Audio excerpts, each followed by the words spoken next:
For triplanar scap mobilization, we're going to work in all three planes of motion here. We're going to start in the sagittal plane.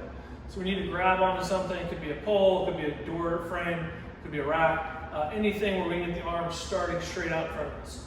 From here, it's very important that we move only from the hips, and then we're just basically keeping the arm and the shoulder blade in one spot, and then moving the rib cage and the rest of the body around the shoulder blade and the arm. So I'm going to start here, and from here we're working on flexion extension. So I'm going to drive my hips back. We're actually getting some protraction here too, as far as I can, and back up. So I don't want to lose it and let my arm go out this way. I can get a lot higher there, but that's not what we're working on, so keep the elbow right where it is. Drive the hips back, drive the hips forward. So we do want to get into some hip extension through there, with this staying right, elbow staying where it is. So come forward a little bit, then rock back, hinge back to the hips, drive the hips back.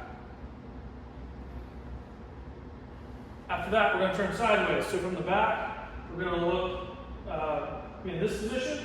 And we want to think about moving in a line straight to the side, like we have a piece of glass running through us. So from here, I'm going to start kicking the hips in. You'll see the shoulder blade drops down something there. Keep my arm pretty much locked out. And then I'm going to drop back. The shoulder blade should rotate up to the side.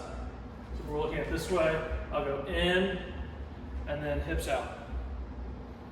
This one might, depending on your range of motion, you'd be better off gripping a little bit higher, so that when we drive out, we get more upper rotation of the shoulder blade here, and then back in. And then the third one, we're going to go into a rotation. So I'm going to put my left arm on the rack, left foot forward.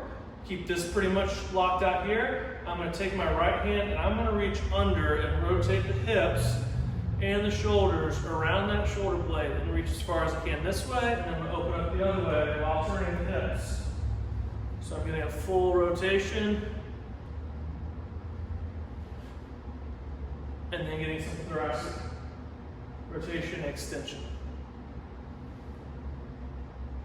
So we're going to do the allotted amount of reps for each exercise on each side. So if it says 6 each, I'm going to do 6 here, 6 here, 6 here, and then I'm going to switch side and do the same thing on the other side.